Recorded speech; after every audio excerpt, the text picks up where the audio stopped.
We are so thrilled to be partnering with Hinge. Hinge is the dating app designed to be deleted. As you all know, I'm a huge Hinge advocate as I met my partner of almost 3 years on the app. Even before meeting him, Hinge was always my go-to app because I met more relationship-minded people here and had some great dates. Clearly, I haven't been on the app for a little while, but I re-downloaded it to check out some of the new features. One that stood out to me was the voice prompt, my best friend's take on why you should date me, where your friend can hype you up. Not only does this make the profile creation less daunting, but it's not always easy to see your own green flags. So to test it out, I asked Yue some fun prompts to get her take on what I could put if I was dating again. So the first one, how long have we known each other? What was your first impression of me and how has that changed? Julie and I have known each other for almost 10 years. My first impression of Julie was that she's very social, but I've learned that she has a lot more depth to her beyond the social butterfly that she is. My next prompt, what do you think are my green flags? I would say she's deeply loyal. She believes in love, curious mindset, and she is fearlessly ambitious. And then last but not least, what kind of friend am I? Julie is the kind of friend who will always have your back, no matter what. Damn, that feels nice to hear. So download Hinge and try voice prompts today. Then find someone worth deleting the app for. I was so excited to get my shipment from Last Bottle Wines in the mail the other day, full of incredible red wines, all from Napa Valley. I love wine tasting, so having this to my door couldn't be happier. Also, couldn't be more excited that today's episode is brought to you by Last Bottle Wines. If you don't know already, they're a Napa-based online wine shop with a twist. They offer just one handpicked wine per day until it sells out, and they're always at incredible prices. We're talking 30 to 70% off retail. And the best part is that there's no subscriptions, no fees, and no minimum purchase. And I could not be more excited to bring this offer right now because they're having a marathon sale, which is coming up March 28th and 29th. Even better, we're offering Dateable listeners 10% off your first order with code DATEABLE. So if you are a wine lover like me, this is a great time to join. And did I mention that shipping is 100% free? So what are you waiting for? Mark your calendar for March 28th and 29th or get on it earlier if you want. You can sign up at lastbottlewines.com and use code DATEABLE and find out why Last Bottle is the most fun way to discover and buy amazing wine. The Dateable podcast is an insider's look into modern dating that the Huffington Post calls one of the top 10 podcasts about love and sex. On each episode, we'll talk to real daters about everything from sex parties to sex droughts, date fails to diaper fetishes, and first moves to first loves. I'm your host, Yue Xu, former dating coach turned dating sociologist. You'll also hear from my co-host and producer, Julie Krafchick, as we explore this crazy dateable world. Hello, everyone. Welcome to another episode of Dateable, a show all about modern dating. Our primary goal on the show is to get to the bottom of why people do the things they do and why people say the things that they say, including yourself. I've got my lovely co-host with me, Julie. How are you? Oh, hey. This episode's all about communication, which is the core of it, right? The crux of everything with why people do and say the things that they do. Oftentimes you don't know until you ask. That has been a hard lesson to learn.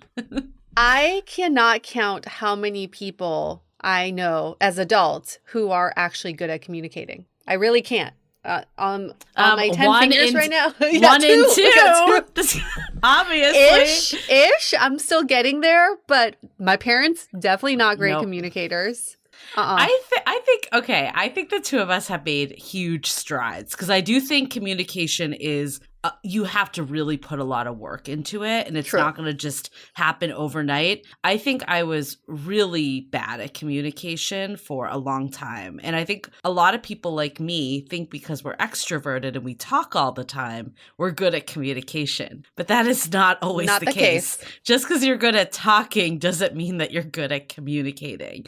And I'm always at awe, like, why don't we learn this growing up as a skill? Like, we learn about communication, like, in terms of, like, advertising media, and persuasion, but not communicating with, like, each other. Like, why? Yeah, I kind of think back to when I was in third grade and I had a fight with my best friend, Sook Young, that was her name.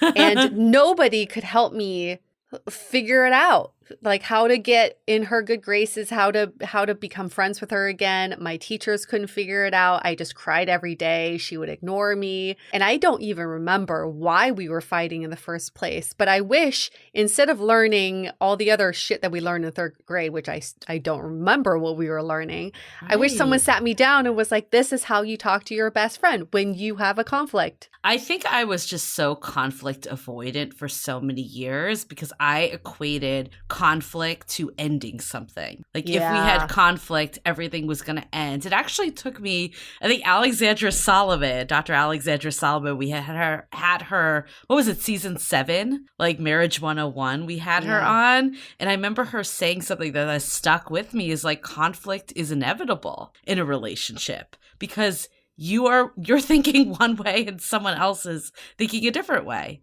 You're not going to think the exact same way. Therefore, conflict is going to happen. And it doesn't need to be a fight. It doesn't need to be drama. It could be a conversation. And I think for me, that was like something that was just like, it was a definite aha moment because I think growing up, I didn't see that type of communication. And conflict is just a terrible word. It just sounds a little bit aggressive. If we said challenge, it might be a different way of looking at it. Evolving your relationship may be a way to look at it. I have the same thought as you, Julie. I feel like conflict means fight and fight means end of something. And I don't want to rock the boat. I wish just things would just stay the way they are and I don't need to address my needs and I don't need to address my partner's needs. But everything eventually explodes. That's a universal truth. If you don't communicate your needs, if you don't communicate in general, someone explodes and it never ends well. I think the best compliment I've ever gotten to date, though, was that with my ex, like that I've mentioned on this podcast, like when we first dated, I was definitely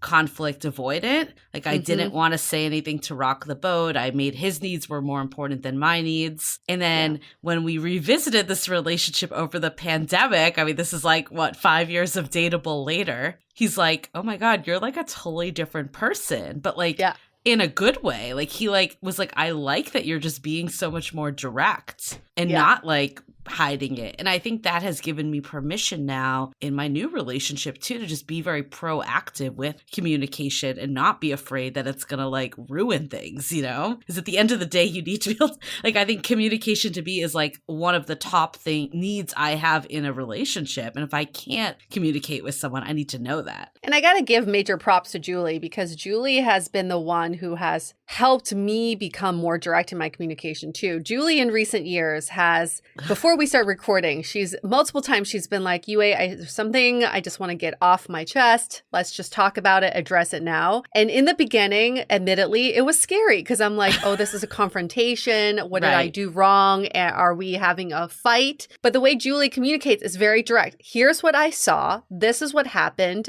This is how it made me feel. Can we talk about why this is making me feel this way? And I've really appreciated that kind of direct communication because I'm glad it takes me out of my comfort zone, that it makes me uncomfortable. It should make me uncomfortable because it's forcing me to change and forcing me to address the situation. And I have to give major props to Julie. If that's how she speaks to her partners, I can see that there's just really there's no guessing with Julie. Like, you know, she'll tell you how she truly feels so that you never feel like you're in the dark. And that, I think that's what makes a really valuable partner. I really appreciate hearing that. That is like maybe now the new best thing I've ever heard. But I think like our relationship earlier, even our relationship in the first couple of years, both of us like skirted around things. And I think for sure you have definitely become more direct as well. I see it with you and your partner, but also you and I as partners too. I love that our partners will always know that they have a second partner to deal with.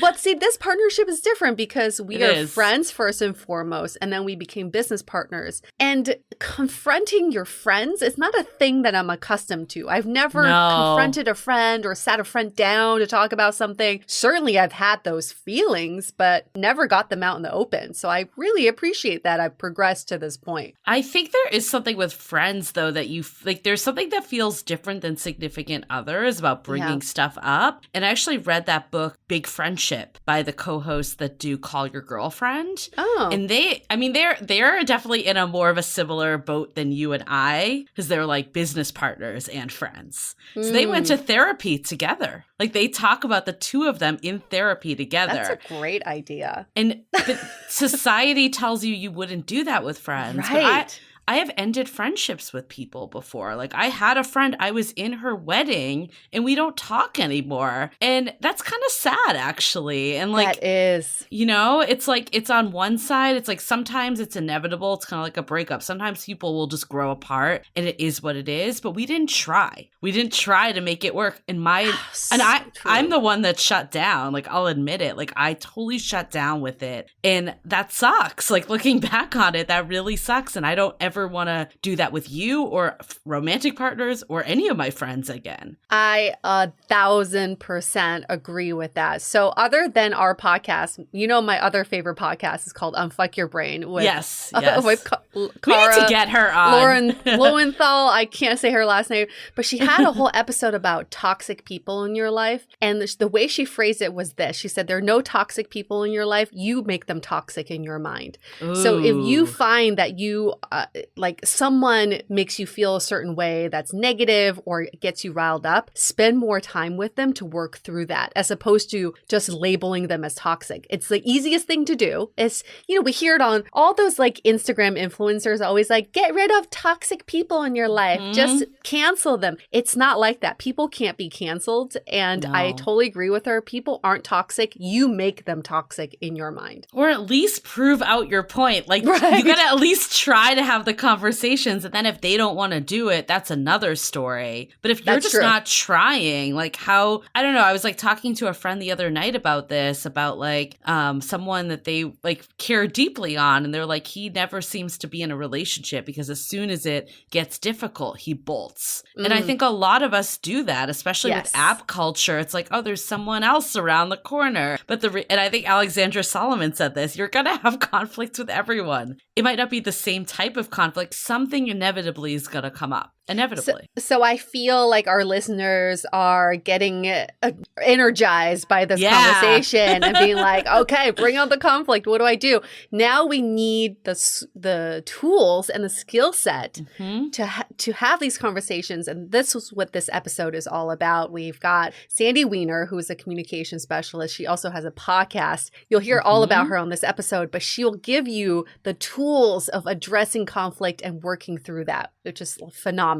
And she's trained in nonviolent communication. And she actually talks about her own personal life too. I love when experts will go into their own, because she admits like she wasn't great at communication in her marriage. And that was a big part of why it ended. And I think sometimes you kind of have to hit rock bottom with certain things to like make that conscious change of being like, I need to actually really focus on communication. Like this is a problem. This is something I didn't learn in school. This is something I didn't have good role models for. Like I need to be proactive and figure it out. Right. And we should forgive ourselves. Nobody is born a good communicator. The default is we're all bad communicators. And it is up to us to work our way up to good communicators. So you're just at the default if you don't think you're a good communicator. It's okay. Exactly. Just work your way up. But you got this. You got this whole 60 minutes. There you go. Step one. And then, you know, this is like the week of communication for us. I didn't realize this. This was kind of like a by accident thing that happened. But for anyone that's been with us for a bit, you've heard us mention the sounding board, our community, our premium community, where we have events, but we also give a bonus audio every month. And it's really like the audio, and Yue and I feel so bullish about this, that these are the types of things that really make you dateable. Like you can fix up your profile all you want, not saying you shouldn't do it, but at the core of it, it's like the communication piece, like that is so important. important. So we actually have a bonus episode this month that's all about communicating your needs, which is like kind of taking this a step further in that. And there's going to be a discussion group next Thursday. So Thursday, June 10th. Whoa, already?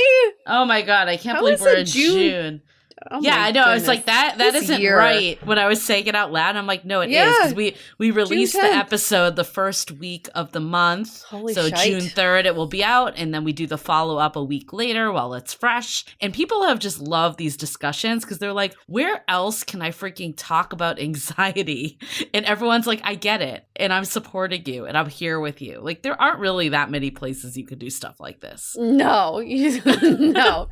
Other than therapy. This is like a form of therapy, cheaper than therapy. Way cheaper. Speaking of therapy, I feel like there was such an overwhelming response to last week's episode with Most Dateable Brian Clark. So giving you a shout out there. Also, want to address a really unfortunate thing that Apple is changing some ways that they bring out episodes. So I'm really hoping this like doesn't continue, but apparently we heard this actually from Frolic, our podcast network. Some other podcasters reported this also, is that usually Apple Podcasts like immediately shows the episode. Out the episode, But for whatever reason, this week it's been like a 24-hour delay. So some of you were like, hey, where's the episode? And just want to be assured that it went out. It should be there now. So if you missed it, hopefully this one will not have that same lag time. But definitely make sure to subscribe, because we've heard that,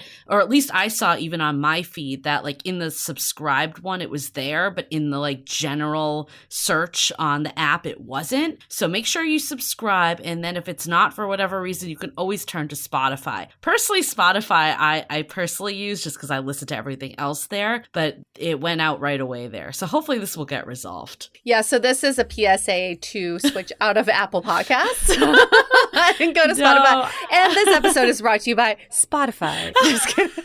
But it's true. That would be great if that would be the best transition.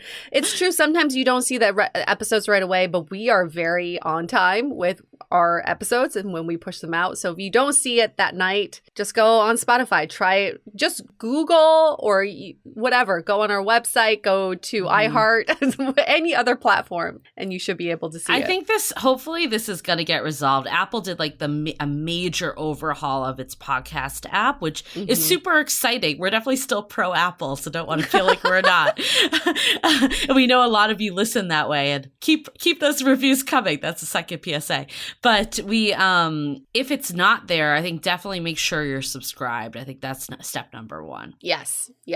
And let's get those episodes out there. Julie, do you remember this mug? You've seen this mug. Queen of freaking fucking everything. Freaking? Did you just self-censor? She's like queen of ducking everything. Queen of fucking everything. Like, I feel like that could get interpreted two different ways. And I remember this because the first time you saw this mug, you're like, I want to take a picture of it for Dateable, for some of our promo stuff. And I was like, Julie, this has another meaning. I feel like you could be the queen of fucking everything, or you could be the queen of fucking everything. I do not remember this mug at all. Maybe I'm losing it. I'm like blanking on this whole interaction, but I'm glad that you were able to pull it out for me again. Whenever I drink out of it, I think of you. I'm like, is it queen of fucking everything or queen of fucking everything? It's both. Maybe that should be a merch slogan also. Yeah. Well, talk about a communication mishap. Exactly. What do you really mean by that? But it is back toward the sounding board is not too late if you want to get access to our latest audio series all about communicating your needs. Just go to dateablepodcast.com/sounding board. Yep. And that's all levels have access. Equal opportunity. So time to go to our dating advice segment where we try to dole out the best dating advice we can possibly give from our 5 years of doing this podcast and talking to thousands of daters. We've collected all the data.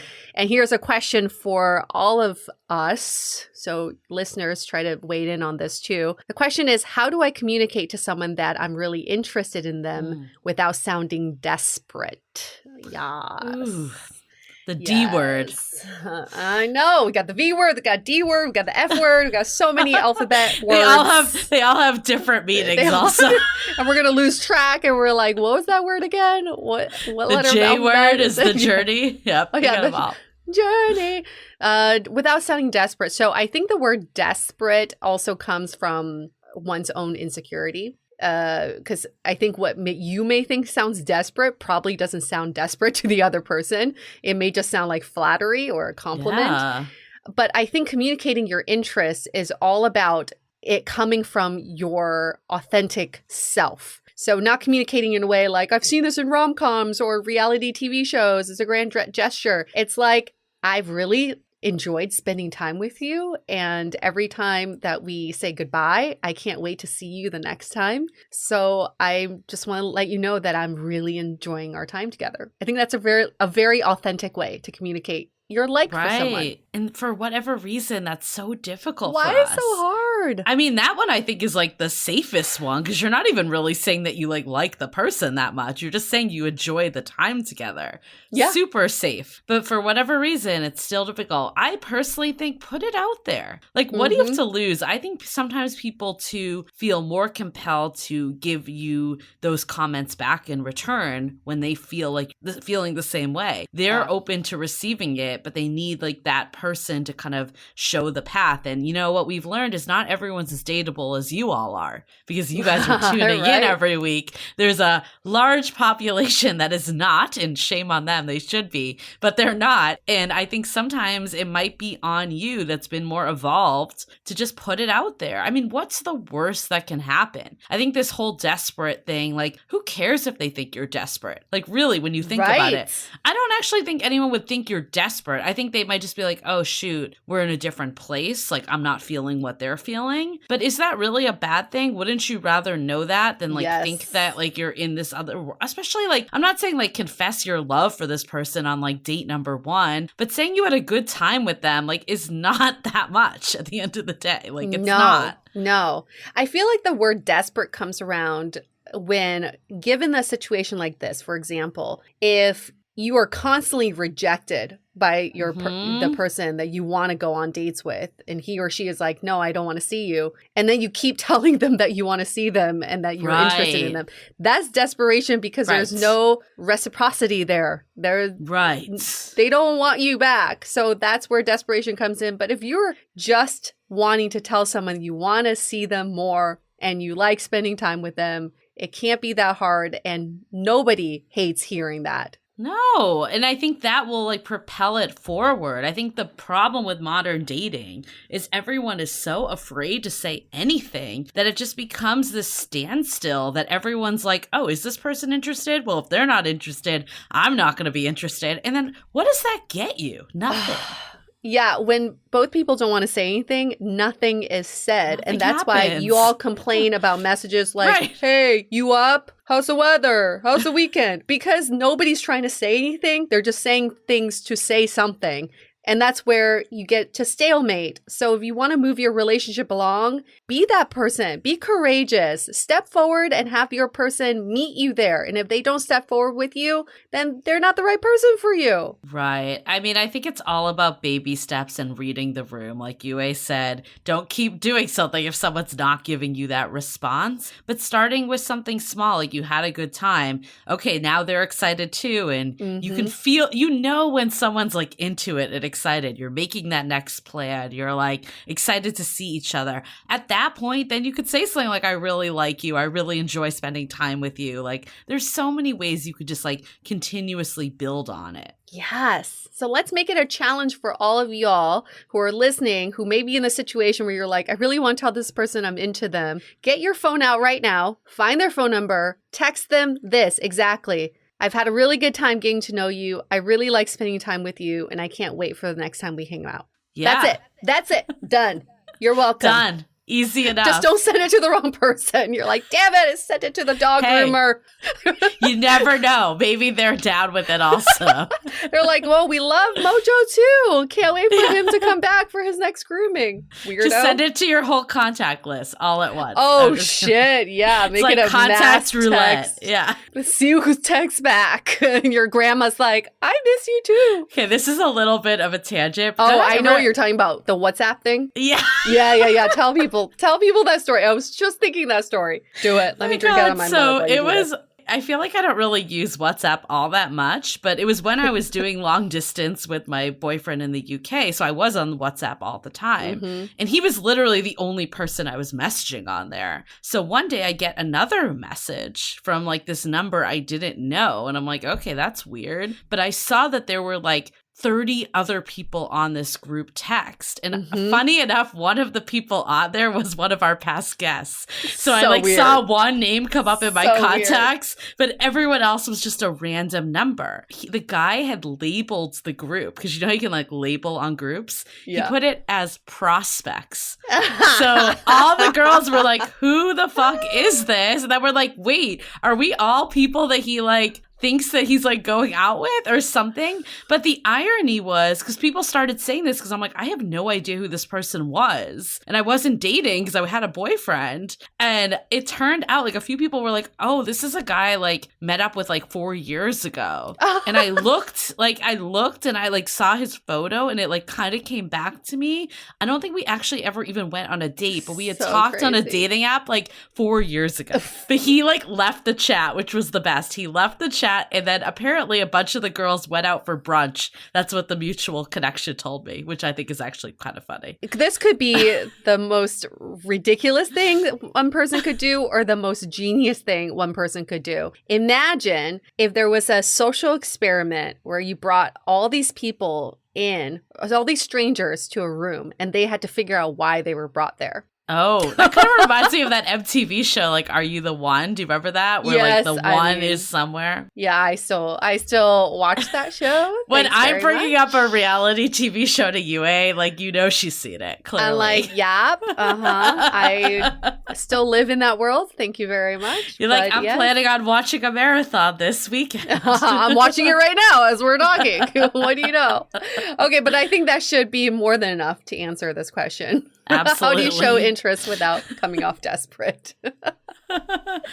Awesome. Well, we're going to get into it, but quick announcements. I mean, definitely, actually, we were also on Sandy's podcast. Oh, right. Yes. Yeah. So I want to shout that out. We were on Sandy's podcast, The Last First Date Radio, and we were on episode 454. Damn, wow. Sandy has a lot of episodes. And it was an insider's look into modern dating with Yue Xu and Julie Krafchick. So that's the episode. Very exciting. Yeah, if you're on YouTube right now, you're seeing it. If not, go to, Apple Podcasts, Spotify. It's all there. It's been up for a week now, so it's probably an Apple Podcast. So good to go. There's a 62-hour delay. Yeah. But definitely check that out. And then I think just other quick announcements. Love in the Time of Corona. That's our Facebook group. That's where, we've had just really great discussions. Like every day, I'm just like amazed by the different diverse perspectives and opinions. And then the sounding board is always that's where the real magic happens. I feel like that's what I always say to describe it, but it really is true because people there are like becoming legit friends. And we actually practice a lot of the stuff, I think, with each other, like good communication, vulnerability. Like whatever is kind of the J word, the V word, not the D word. The C word is another one that could be misconstrued. Is the communication. I feel like they're all like the clean version and the dirty version. It's basically like your mug is the same thing. But I think it's a great place that you can essentially practice these skills. So it becomes so ingrained in you that when you're out on dates, it's just natural. I think that's the place we want to all get to. And I think, I really think Yue, for the two of us, part of the reason why we've grown is because we talk about this stuff so much. And it's become second nature more. Yes. We're still on that journey. It's always a work in progress. Yes, always. But it's a journey that matters. That's it. Exactly. Okay, so shall we get into a couple of sponsors? Summer is finally here, and we've been cooped up for so long. I feel like I'm taking every chance I can to be outside and exploring. So luckily, we found clamber shorts from Title IX. They're made out of super stretchy, abrasion-resistant fabric. They're basically indestructible. And thanks to a wide, comfy waistband and tons of pockets, we love pockets, I can wear them all day long, no matter what I get into. So I wore mine the other day, going from hiking to a park picnic to the beach and then to like an afternoon of just lounging around on my balcony. They're so comfy and versatile that I didn't have to change. I mean, they're basically badass shorts. We love that Title IX was born in the Bay Area, just like our show. And get this, they've been around for over 30 years, so they definitely know what they're doing. With everything from innovative swim pieces to bottoms that actually fit, every product is designed for women seeking out their next adventure. Right now, Title IX is offering our listeners $10 off and free shipping on orders over $100 when you visit Title9.com/dateable. Go to Title9.com/dateable for $10 off and free shipping on your order of over $100. That's TITLENINE.com/DATEABLE. This episode is sponsored by Prose. I used to think that having soft and healthy hair took way too much maintenance, so I sort of gave up, especially when my hair became super frizzy and wavy in my late 20s. Well, then Prose came to the rescue with personalized hair care products. First, you take an in-depth hair quiz with interesting questions around where you live, your diet, and your lifestyle. And I was surprised that they even factored in the LA pollution to my personalized formula. With over 50 billion formula combinations, Prose can give you a unique blend of ingredients that caters to your every strand and follicle. Since using my personalized pre-shampoo mask, shampoo, and conditioner, I've noticed such a freaking difference. My hair feels softer and healthier. Prose is a healthy hair regimen with your name all over it. Take your free in-depth hair quiz and get 15% off your first order today. Go to prose.com/dateable. That's prose.com/dateable for your free in-depth hair quiz and 15% off. Okay, so shall we hear it from Sandy Weiner?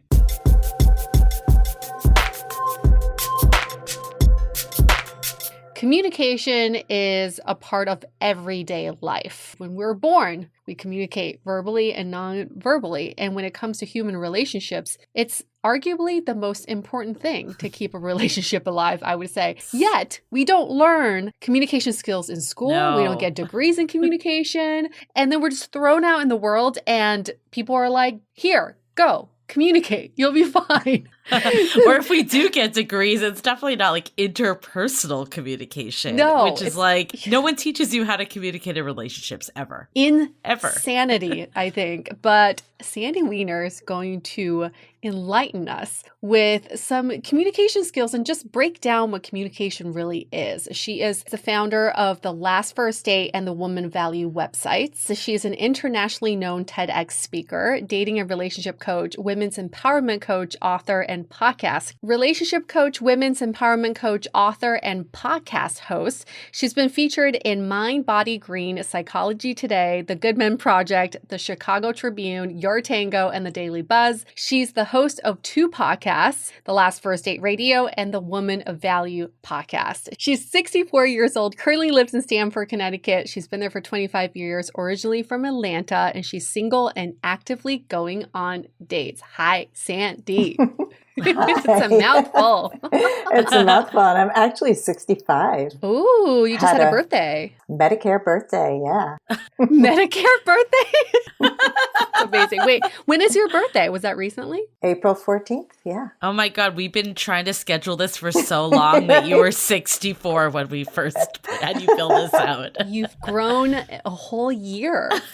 You've amazing. matured a whole year. Well, we're so glad that we finally got time with you because this is a long overdue subject that we've been wanting to talk about for so long. So let's just get into, why do you think relationships can really benefit from communication? Why is communication just such an important part of it? Well, like you said, it's everything. We do not learn how to communicate well at home, most of us. It's pretty rare to have a family that's direct communicators and kind communicators and really tune into our feelings and We don't even know what feelings are. We don't know what our needs are. We don't know anything. And I know that for me, it influenced the choices I made in dating and the way that I dated, the way that I chose a husband. My marriage was filled with a lot of really bad communication. And so when I became a coach and got divorced, it was one of the first areas that I focused on. And actually, my ex-husband had a wake-up call at the end of our marriage and went to get help in his communication. And yeah, he studied nonviolent communication, which helped the end of our marriage the last 3 years. During the separation, it helped us to really be peaceful and amicable and talk. It was amazing. So how did communicate, if you don't mind us going into it, like how did communication like kind of show up in that relationship, ultimately ending it?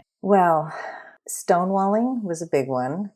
So for everybody who doesn't know what that is, that's basically when somebody walks away from a conversation, it shuts the door on you. So there was a lot of that. I remember trying to have difficult conversations, and he was so conflict averse that we'd be like on a walk together, and I'd say, I just want to talk about what happened. And he'd turn around and walk away from me and just leave me standing there. One of the hardest times in our marriage, we went on a cruise. So he was a comedian, by the way, and he was performing on the QE2. We were taking a 5-day cruise across the Atlantic from New York to England, and his parents were on the boat. That was a whole other layer of our marriage where his parents were very involved, and he would go to them to talk about stuff rather than work things out with me. So we're leaving the city, and I'm looking at the beautiful sunset over New York City, and I say, "This is so beautiful." And he says, "Yes, I want to share it with my parents." And I said, "We're here together."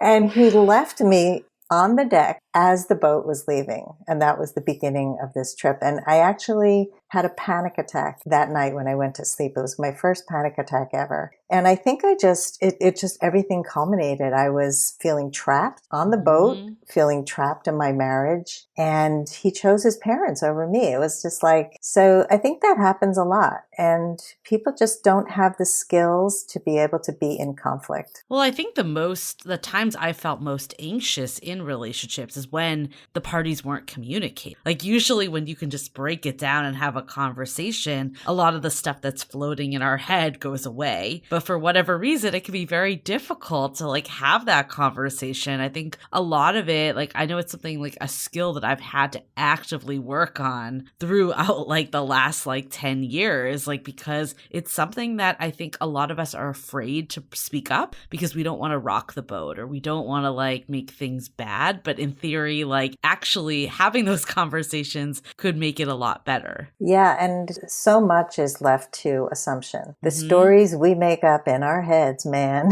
Yeah. I see this all the time. A lot of the coaching I do is to take apart those stories with women who are making up, well, he didn't do this, so that means that. And it's like, well, how do you know that? So separating fact from fiction is a big part of our own process. So communication is on many levels. It's how we experience somebody else and the triggers that we have and the stories we make up, the assumptions. So there's yours, mine, and ours in any relationship. There's my stuff, like I'm always triggered when something happens, and so I need to work that out. Then there's your partner's stuff, and then there's the stuff that gets created between the two of you that needs to be worked out. So I had a situation once when I was dating a guy where we were dating for a couple months, and it was a Saturday night right before I was launching a new program. And you probably know that when you're in the middle of a launch, you're not exactly relaxed, and there's so much to do. And so I wanted to see him Saturday night, but I told him I couldn't stay over because I knew I needed a full night's sleep. And he did not take that well. He took it personally, but he didn't talk about it. So this was the first argument we had where he receded.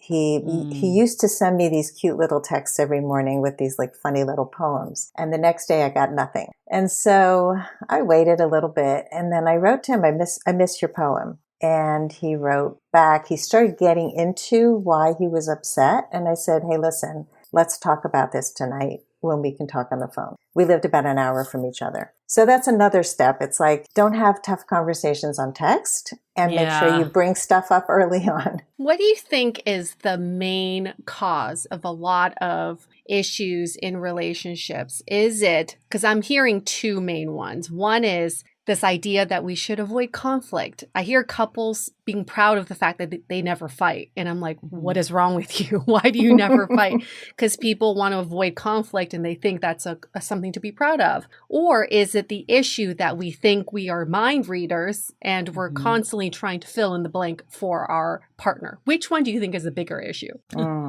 God, Equal? they're both really bad. Maybe they go hand in hand, because when you avoid conflict, then you stonewall and then you start making up stories about your partner. Yeah. I mean, you can't stuff your emotions for a long time. People do it for, I would say months, years. They can implode and get sick. But whenever somebody says to me, I never fight, I always ask, are they having honest communication? Right. So back to you, Sandy. Yeah. Like, were you, okay, so obviously now you talk about communication. We're on this podcast, but you were talking about your marriage where communication was a big problem. Like, did you always view yourself as a good communicator, or were there steps that you took to practice and fine tune the skill? I thought I was a good communicator.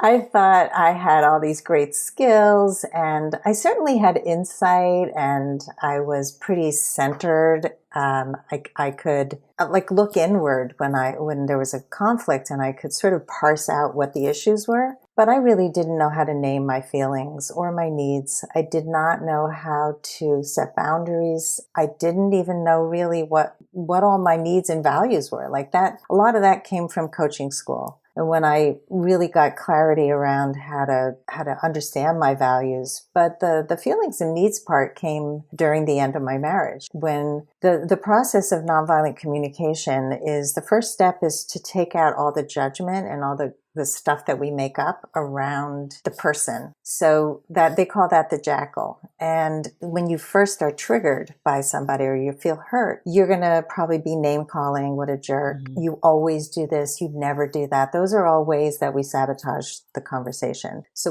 we have to look at all that. What are we bringing to the conversation and clear it all away? And then we get to a clean observation. This happened. So let's take the thing where I didn't sleep over the boyfriend's house and he got upset. So he could have said, when you didn't sleep at my house, I was upset. Or you didn't sleep over Saturday night. That's the fact, right? There's no feelings or needs attached to that yet. And then you go through, what was I feeling? And you go through a lot of feelings to see what exactly were you feeling, because most of us have a very small vocabulary around emotions. And then we were feeling that because a need of ours wasn't met. And once we can identify what those two things are, we can express ourselves much more clearly. And then you can make a request of the person. The next time this happens, would you be willing to do this? And then you have a conversation, but you're not accusing and you're not name calling and doing all the bad stuff that happens in fighting. So from a learning standpoint, are there different communication styles that we can break down now so we can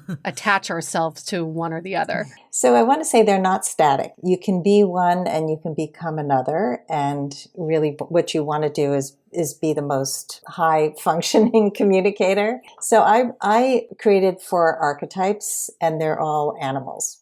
So the first one is the lion or the lioness, and that's the assertive communicator. And the assertive communicator can speak with confidence and clarity.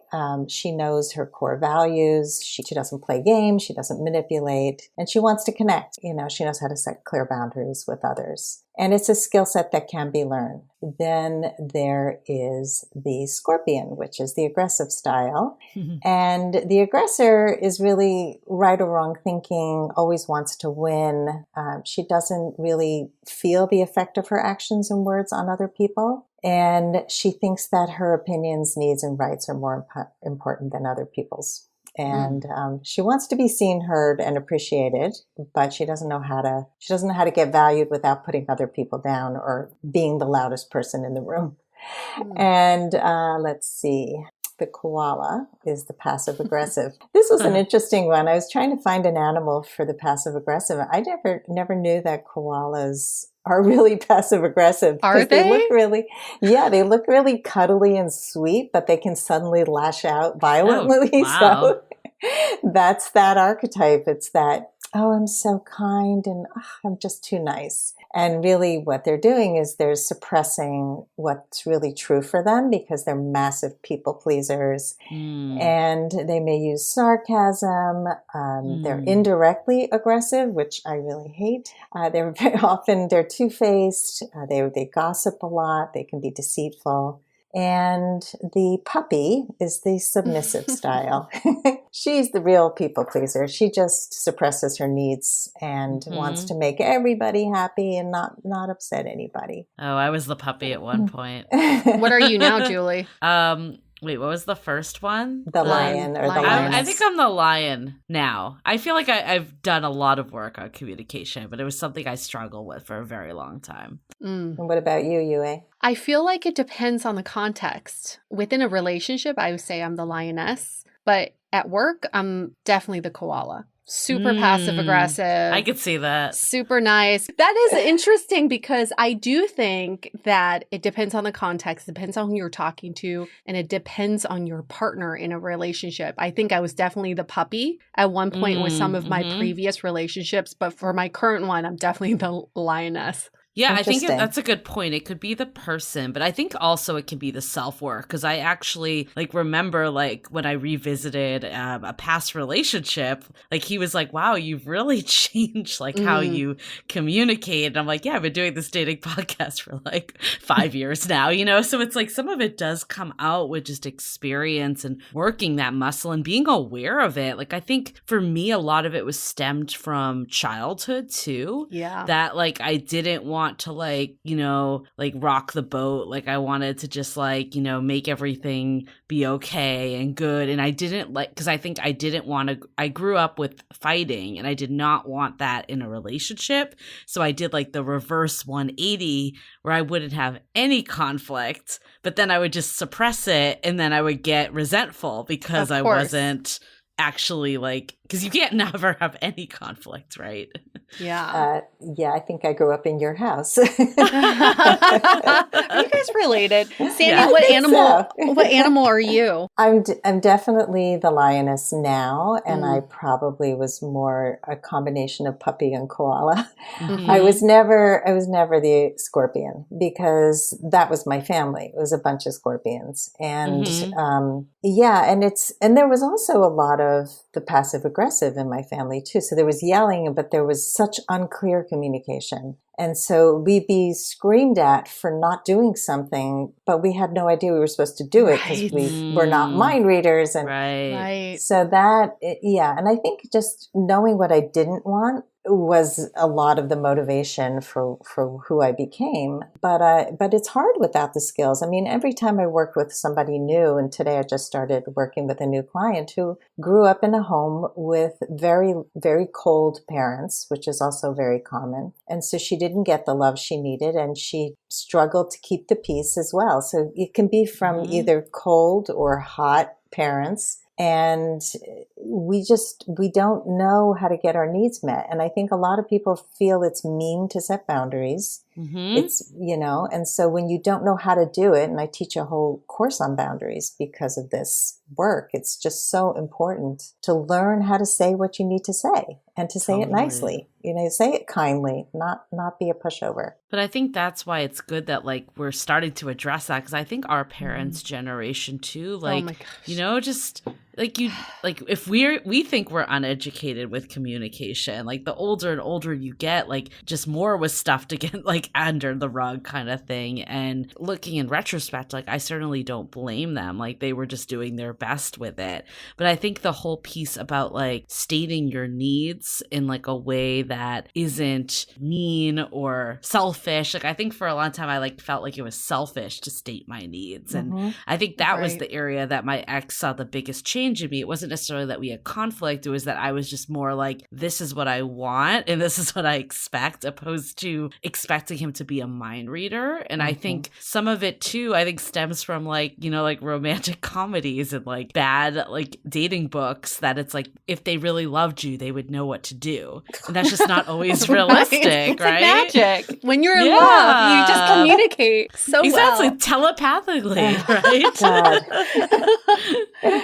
Oh, yeah, gosh. there's so much truth to that. And I think also we tend to see the world only in our way. We don't really see the world in the way the other person does. And that's another big piece of growth. When I was having conflict with my daughter after the divorce, I hired a coach, a relationship coach, to help me with her. And I worked with her alone, but she had me draw a triangle on the ground, which I love this exercise. So you draw like a, you know, just an imaginary triangle. And one point of the triangle is you. The other point is the other person. And then the top of the triangle is the relationship.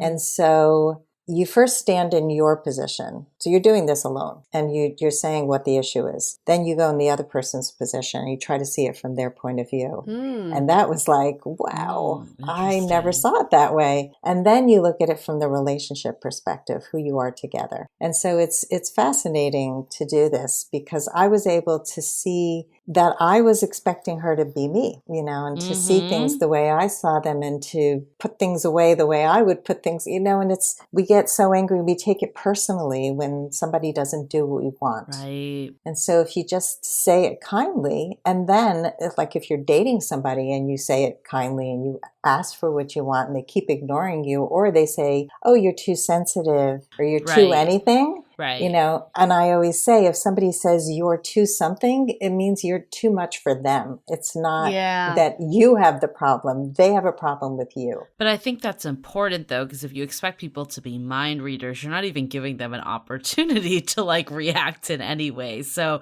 yes, like what you just said, if someone's like putting you down or like says they're going to do something and then they just continue not to, at least that's a data point. But if you never ask them in the first place, like you can't kind of expect that they would just know that. No. Yeah, we expect that in relationships a little too much. And I think that is the crux of all the dating problems and issues, is that even in the beginning of like when you're just texting or messaging back and forth, there's a lot of like misread messages and misunderstandings because you're just putting them in your shoes. Like, oh, this is why I would say it like that. Right. And when you really don't know, they're mere strangers. And we think we forget that when it comes to dating. You're meeting a stranger. Let's take a quick break from this incredible conversation all about communication, learning so much as we speak, for a few messages. This episode is brought to you by Z-Man Games, an array of fun games for adults, one of which is called Love Letter. Now, in this card game, your goal is to win the heart of the noble princess who is looking for an ideal partner and confidant to help with her royal duties when she one day assumes the throne. Your goal is to enlist the characters in the castle to deliver your love letter while keeping other players' letters away. It's trickier than it sounds. Powerful cards lead to early gains but make you a target, and rely on weaker cards for too long and your letter may be tossed in the fire. I find it to be a fun and nice 20-minute mental break during the day.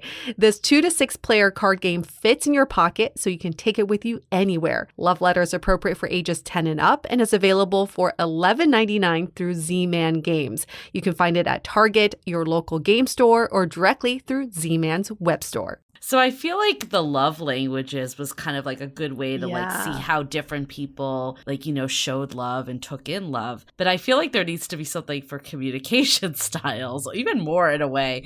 But I guess, okay, so the three of us were able to identify ours pretty easily, probably because we've been thinking about this a lot. What about the average person that like might not know which animal they fall into? Like, what are ways that they can like identify their patterns and in their communication styles and then also their partners, if they have a partner? So I have a quiz that will be up on my website by the time this goes live, and I'll give you a link to that, and so people can really go through and see where they come out. And not only does the quiz help you identify your communication style, but it tells you why you became that way and what you can do. Like, what are the character traits? Who becomes a puppy? The puppy developed this style because he or she grew up in a family that probably didn't honor her for who she was, but what she did. Like, she had to prove who she was. And she learned that through pleasing others, she'd be appreciated. And when she spoke up in the past, she was put down and told she was too sensitive or too loud or too something.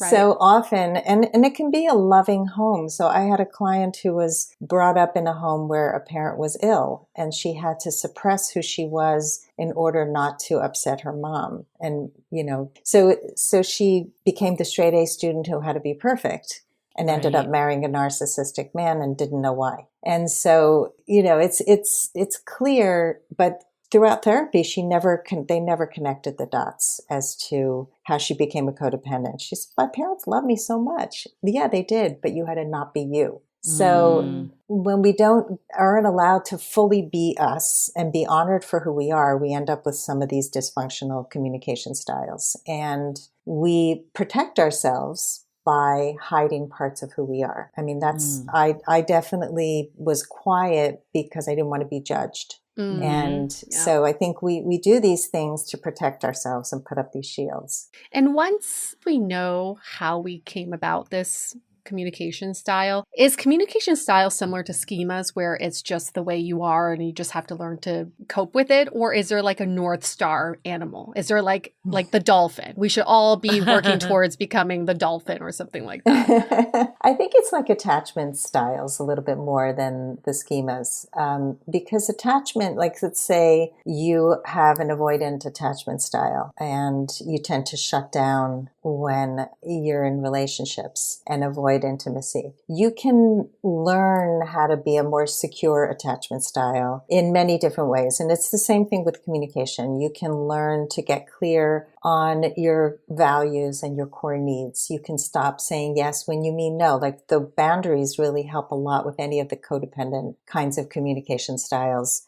And you stop doing favors for people. Like that's the yeses all the time. Yes, I'm so nice. You're not so nice. You're depleting yourself and I don't want to be around you. You learn to accept feedback and give feedback. Like, I joined Toastmasters, and part of Toastmasters is speaking up, but it's also learning how to give and receive feedback. And in the evaluation process, I mean, that's a big part of asserting yourself and becoming a lioness. So a lot of people, when I hear people give evaluations, they only say nice things. Yeah. And then they kind of relay the entire speech, and that's really not very effective or valuable. No. But when you tell someone, just like you would say in a relationship, this is the part that worked, and here's where I think you could really grow even more. Here's some areas of improvement, and you hone in on those things. That's going to be a lot more valuable than hearing your speech, given back to you. And the same thing with when you're in conflict. I really care about you, and here's what's not working for me, or this is making me uncomfortable. So learning scripts, learning how to say things, even at the beginning of the dating process, like you said, being able to let a person know, like, if you don't like texting, say, I don't like texting. I find it really a hard way to get to know people, and I'd love to get on the phone. Does that work for you? And there's a way to say these things where it's not like, what the hell are you doing texting me so much? Or Right. It's all how you say it. I think that's what I've learned over this is, like, I think before I thought conflict equaled yelling and getting upset. And I think it was actually Alexandra Solomon that we had on our podcast that really, like, cemented for me that, like, every relationship has conflict because you're two people coming together with different worldviews and ways of processing things. And it's how you say it. Like, if you could say it in a calm way versus, like, a heated way in a again, every scenario is different. There may be a scenario that's not possible, but I think the more we can like bring conflict with love, that's like, because like some of it's just like how you say it, you're going to get a response a certain way. Like someone's going to feel defensive or like whatever it may be. Like I think it's how you say it is so important. And the intention, like what you're saying right now, it's if your intention is to connect more deeply or to get to know somebody better, let them know up front. I'm having this conversation with you because I care about you and I want to get closer to you. That takes away so much of the scariness and the defensiveness, which is another one of those terrible ways of arguing. The criticism, defensiveness, stonewalling, and contempt are the four worst ways we can argue, because they shut the door in your face. It's all right or wrong thinking instead of, I actually want to get closer to you. Right. Because I think the fight, it's like me versus you. There's going to be a winner and a loser. And that mentality is just setting you up for failure by getting into that. Exactly. How do we restructure our thinking around confrontations? Because I think in all the examples you've given, some people would classify those as confrontation when you're stating your needs. How can we get people around that mindset that it's not a confrontation? And if it is a confrontation, doesn't necessarily mean it's a bad thing. I would use the word conflict resolution.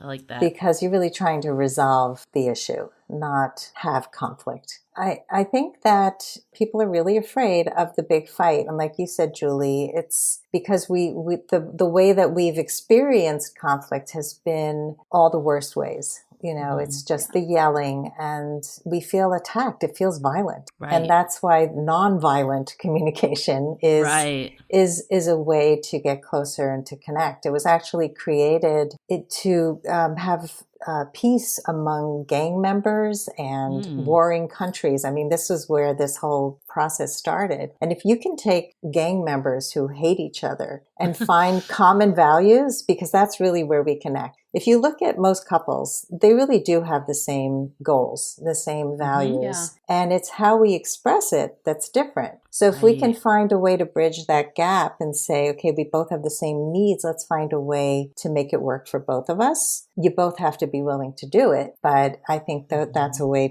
to make peace and bridge those gaps. So outside of like taking your quiz, which I fully plan on doing with my partner also, but like, how do you like start to understand where they're coming from a bit? Because here's an example that someone in our community gave, that she's dating someone and he's a little less direct, like he's more abstract. Like he would say like, I want to talk more. But to her, she's like, does that mean talk on the phone, text, see each other? Like, what does that actually, like exactly. Like, what does that actually mean? She's like, it would have been better if he just came out and said, I would like it if you called me at the end of the day every day. Like, how do you like kind of manage these two that are different? Like, that's not even a conflict per se. That's like it's a mini conflict, but it's not like what you think of as like a blowout fight or anything. But it's like these little stressors of just two people coming at this in opposite viewpoints. Like, how do you reconcile those? I would say curiosity is the key. Okay. Always ask questions. So if somebody says, talk more, what do you mean by that? It's the simple question. Because, I mean, if you start guessing, you're going to make yourself crazy. When I talk to my mom, I'm constantly trying to figure out what she's trying to say because she leaves out a lot of words. So I'm like, okay, I think that means that. I'm not sure. Did you mean that? Yeah. I'm not sure, Mom. You just left out a whole piece there. So it's hard for me to make that leap. But I speak up and ask for what I want. So, I live with one of my children who communicates in a completely different way. And pretty much everything I say is taken out of context. And so it's like, I have to not get triggered by that. It's been really very challenging. But what I'll do is I'll take a breath and center myself. And then I'll ask her, what were you making up there? Because, and that's another thing is like, we make up stories. So Brene Brown says, the story I'm making up is, and that's a great way to start a conversation too. Just ask ask questions. I think it's like, tell me more. What do you mean? I love the Brene Brown, like, this is the story in my head, because I feel like it's such a great way to phrase it too, because it's not putting it on your partner, it's putting it on yourself. Yeah. And I think ultimately, like, yes, I mean, like, someone can say something that offends you, but at the end of the day, it's how you are processing it. And all we can do is share that and then have them learn from that. Like, again, back to people not being a mind reader. But I think if you went into that and being like, you never text me or you never call me, like, that's like a very different vibe that's going to just elicit a response back that's not like a conversation. Right. So the you never text me is more of a Scorpio kind of approach. It's an accusation. It's not a request, right? So it's not direct. It's indirect. And now I'm feeling shamed. Right. And so break it down. Like, what do you want? And I think for anybody who has any communication style, to just take a moment and ask yourself, what do I want? How can I express that? And it's a me thing. I can say what I need. How do we get people to truly state their needs? Because in the scenario that we just gave, the need is not they want to communicate more. What I'm hearing is there's an underlying need of I need to feel more secure in this relationship. But I don't think people come out and say that. Instead of they say something very trivial. I wish we talked more. So how do we get people there? Communicate their needs. Well, so I give my clients from Nonviolent Communication has a list of feelings and needs on their website. And it's a good place to look because the charts, you look through the charts and you start to really feel into it. And the truth is that our thoughts and our feelings are very different, but we often confuse them.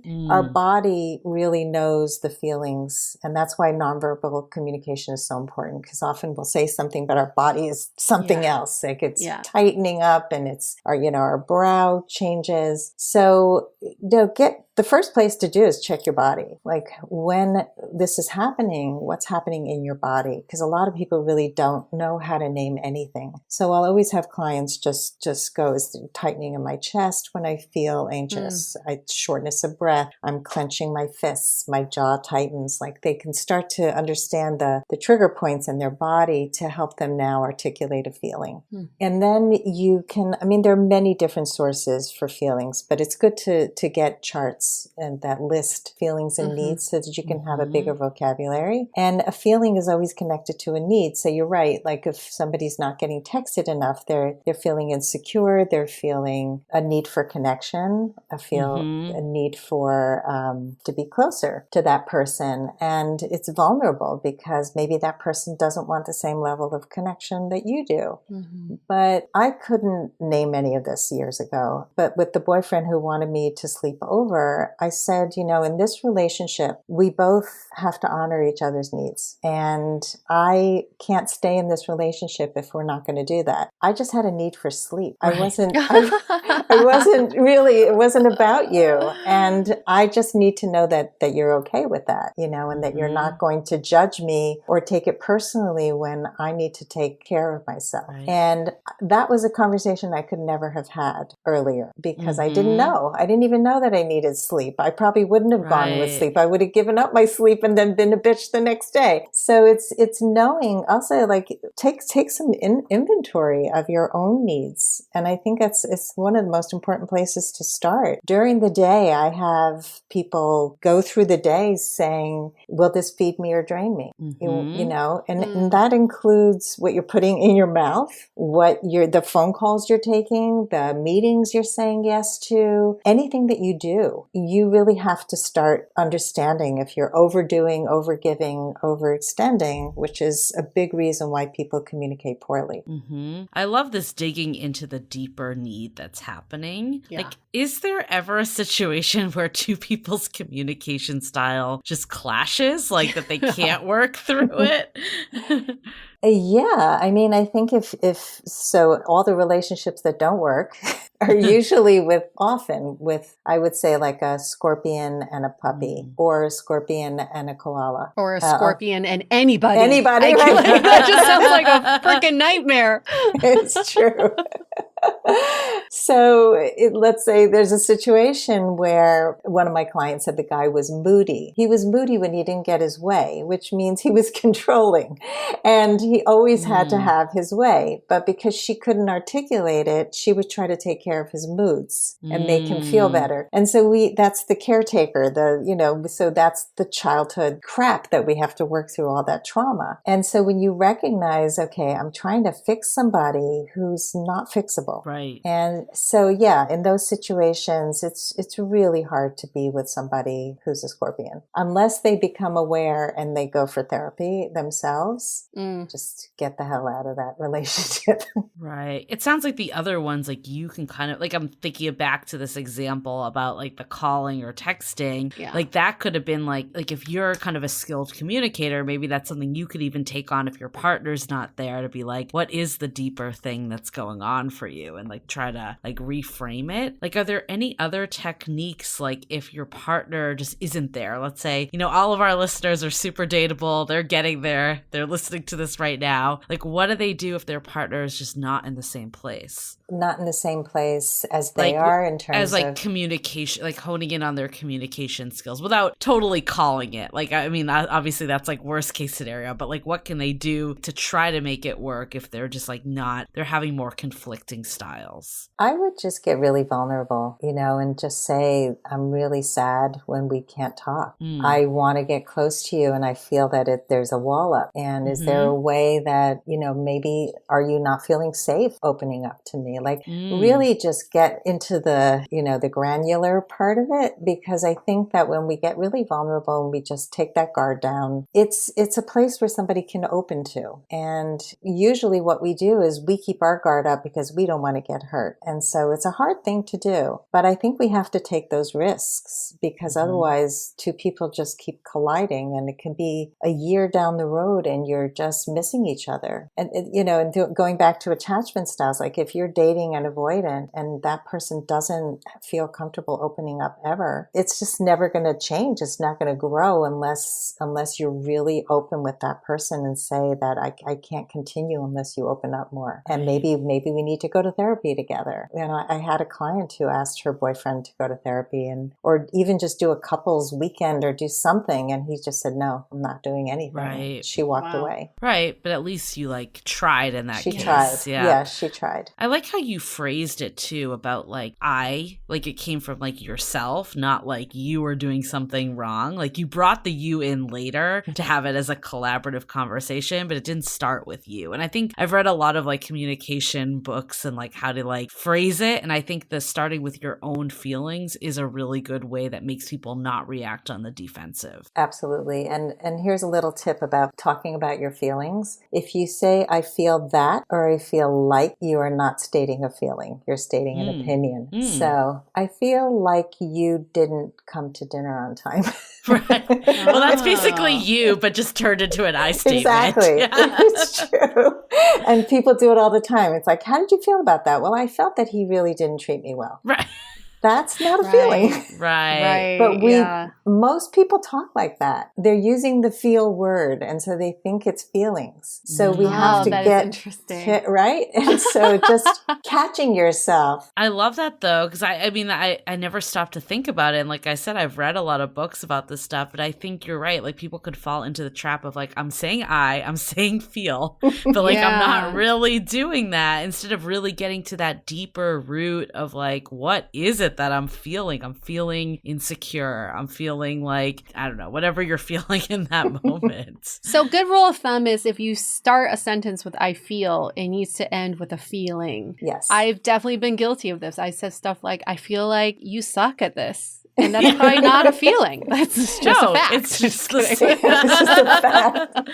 So if you had to leave people with like one tip of like how to be a more effective communicator, I know this is a broad question because people are coming at all different levels, but like what would be like one kind of universal truth you would give? The curiosity word just keeps coming up for me. I think really ask questions. We make so many assumptions about people, and I think if we just say, say, what do you mean by that? Tell me more. Right. Right? I even when somebody says I need space, what if you found out what space meant? Oh, what if it meant a week off because my mother's sick and I need to go to the hospital versus this is kind of a breakup and I'm afraid to break up with you. And Right. what if people could just be honest and just like, I really want to know because I'm going to move on if it's scenario number 2. If it's scenario number 1, I'll be here waiting. Right. You know, and right. So if we could I just. hate that phrase. I need me more too. space. Nobody Me should too. ever use that. That was almost the demise of my relationship at the beginning of COVID. My boyfriend said, I need space. And I packed up all my shit. And I was like, I'll give you I all the remember space that. forever and ever. And he's like, no, I meant for like an hour. You know? But then okay, so you had a very strong reaction. What would that be in this? That would be the Scorpio coming out? Oh, really? Was I the Scorpion? Well, you were being defensive. You were just shielding yourself. Okay, I'll give you all the space you need. It's a little passive aggressive. I think it's a little sarcastic. Oh, some a little more the koala still. Yeah. Yeah, I wasn't trying to be right. I was just like, That's true. Fine. Fine, I'll give you space. Yeah, I'll give you all the space in the world, douchebag. Yeah. I feel that you are a douchebag. Right. That's not in the list. So not to turn on you, Yue, but how did you get over that then? Like, how did you move it from koala to, I know you did, but like, how did you get over like not being the koala in this circumstance? Well, I think it goes back to what Sandy's saying is leading with curiosity and asking more questions. When he said he needed more space, I did not clarify. I was just like, I wasn't like, hold on, let me check. What does this mean? I was more like, fuck you. You don't love me anymore. You don't want to be in this relationship. I'm out of here. And I packed up my stuff and I went back to my own apartment for the weekend. And during that weekend, I was like, hey, I never stopped to ask, what does more space mean? And so I did call him, not very like me because I'm so prideful. But that Sunday I called him and I was like, hey, I just really want to talk about this. I never clarified what space meant. And he was like, I used the wrong word because what I really want to say is we should really share in the responsibilities of this household. And I feel like I'm putting in a lot to like taking care of you, but I just want it to be an equal partnership. Different than wanting space, but that's how it manifested for him. But this is so typically me until this relationship. And Sandy, what you said about just like making up stories and stonewalling, that was me for the last like 39 years. You know, it's just all of my relationships ended like, well, fine. You know, if you didn't do that, then fine. I'm out of here. And this was the first relationship where someone called me out, was like, that's not how it works. Like, that's not how an adult communication works. Helps that he went to therapy first. So yes. But I love that. And that's what I mean. It's like if you have a good partner who's going to call you up in a kind way, like call you up to your higher self, not call you up like to your lowest self, which is what a lot of people do. But, and that was one of the reasons I married my husband, actually. That was one good thing that he did was he called me up in many ways. He wanted to really deal with stuff. And, but then it all changed once we got married. But I was attracted to that. And I realized that all my life I was attracted to people who were really clear. Like we had a therapist for my children once, a play therapist, and she was so clear about her standards. Like you came in, you had to take your shoes off. You're not allowed in the therapy room. You have to pay in advance. Like everything was laid out. It was very clear. So I adapted all of those things as I got better at communication in my business as well. Like my contract is clear. I have a very clear first session with a client about what to expect. And here's how we're going to design our relationship together. I think every couple should do that. Here's what you can expect from me. I'm probably going to screw up here. You know, can I curse? Yes, you can curse too. I mean, really just saying stuff and putting it out there. And we don't talk about stuff enough. You know, even I asked a boyfriend once, how might you sabotage this relationship?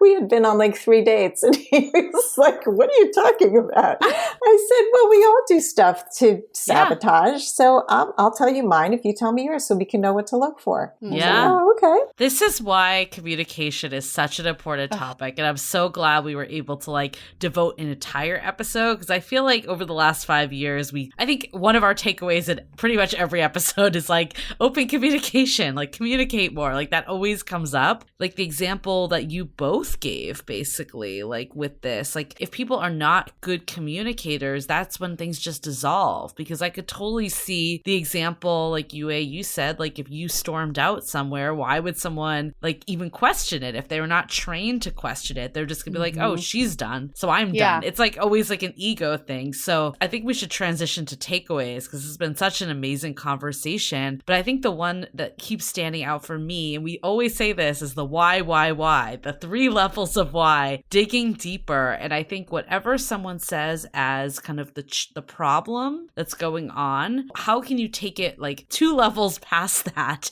to like, what is the core thing that's happening for you and then for them? And I love the other kind of big takeaway I have is there's always 3 people in this relationship: you, them, and the relationship. And I think that's really important to like think about it as a team. Like we're not going head to head. We're not trying to win this fight. You know, like we have the common goal of making this relationship work and loving each other and being there for each other. And how can you use conflict and communication to relay that instead of you suck, you're not meeting my needs, whatever it may be. Right. So I love this visual of the triangle, because you've got you on one side, your partner on the other side, and the goal, which is a common goal at the top, which is an uphill. So it means that it's still going to be a challenge, but you're both trying to walk uphill. Nobody's trying to go downhill from here. And I think we forget that in relationships. You enter into relationships and dating because both people want it to work. Even if it's a first date, second date, before a date, everybody goes into communication or connecting with someone else wanting it to work. So it's good to constantly ping pong back and forth between what it is my partner wants, step into their shoes, and then how can I get my needs met as well. The other takeaway I have is I feel like we jump to conclusions so much, but then the way we communicate with kids is so different because we just assume they don't know everything. So we over communicate. We're extremely empathetic and sympathetic to kids, and we're caring and we're kind. Why don't we talk to adults in the same way? I feel like I have way more patience talking to kids because I'm like, obviously they don't know what this means or what I'm going through, but we should approach relationships in the same way. Obviously, they do not know what's going on in your head because they are not you and they're not psychic and they cannot read your mind. Yeah, I think mind reading, ego, and pride are the demise of relationships, right? That's another demise triangle. You've got exactly. The 3 pillars of ruining a relationship. Ego, pride, and then mind reading at the top. There's another great analogy between. I love the child analogy, and coming in actually as a child into a relationship, bringing that sense of play and openness is so important, but also looking at other people in a dating situation as if they're from another planet. And just like, I know nothing about this planet and I'm coming in and I'm so curious to know everything, but I'm not going to assume anything because I know nothing. And I think coming in with that beginner's mind of like, here I am on a planet I know nothing about. Yeah, I think that's so important because I think a lot of times too with communication, we take the past, whether that's our upbringing, whether that's a past relationship, like, oh, it's happening again. But you don't know if it really is happening again because it's a new person. So I think the ultimate takeaway of this whole thing is stay curious. That is definitely the biggest thing. Bring curiosity to every conflict and communication. And just everything in life. It'll help us with everything in life. Just staying curious. Thank you, Sandy, for being such a wonderful guest. And thanks for having us on your podcast. We had such a lovely discussion.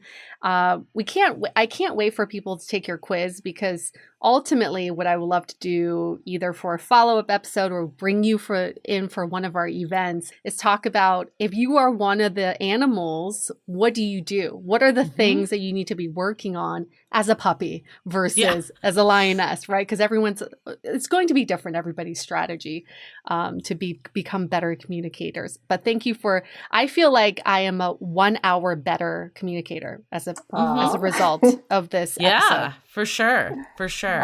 And I'm gonna refrain from using I feel that. I feel like that is a takeaway for sure. I have to give credit to one of my guests, Jocelyn Johnson, for helping me with that. Like I always knew that it was a judgment, but I didn't pinpoint it to the like in that. And it is it's like, whoa, that's so easy to catch. But I think we have to make some new merch that says, stay curious, stay dateable. Yeah. Stay curious, stay dateable. I love it. I love that. We'll send you one of those. Yes.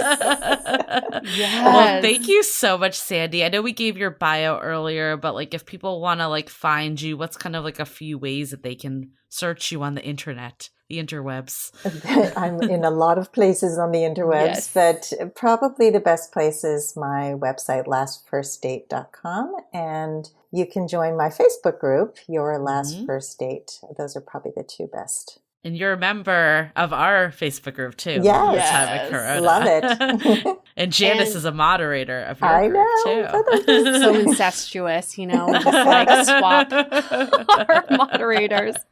Another request for our listeners is while you're on the interwebs, might as well go to Apple Podcasts and give both of our podcasts a 5-star rating. It really helps us, 1, bring you better content, 2, bring you better guests, and 3, stay sane through all of this and know we're working towards something that people are listening to and we're not just talking to ourselves. So Apple Podcasts, give us both of our podcasts a 5-star rating, maybe just a quick comment about why you love us. It is so helpful. I feel that it is very helpful. Like getting those reviews though, reading those really does warm our hearts. So thank you for everyone that has. And for if you haven't, takes 2 seconds, drop us one. Very much appreciated. Perfect. We're going to wrap this up. Stay dateable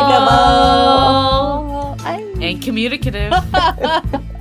The Dateable Podcast is part of the Frolic Podcast Network. Find more podcasts you'll love at frolic.media/podcasts. Want to continue the conversation?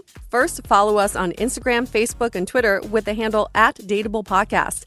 Tag us in any post with the hashtag StayDateable, and trust us, we look at all of those posts. Then head over to our website, dateablepodcast.com. There you'll find all the episodes as well as articles, videos, and our coaching service with vetted industry experts. You can also find our premium Why series where we dissect, analyze, and offer solutions to some of the most common dating conundrums. We're also downloadable for free on Spotify, Apple Podcasts, Google Play, Overcast, Stitcher Radio, and other podcast platforms. Your feedback is valuable to us, so don't forget to leave us a review. And most importantly, remember to stay dateable.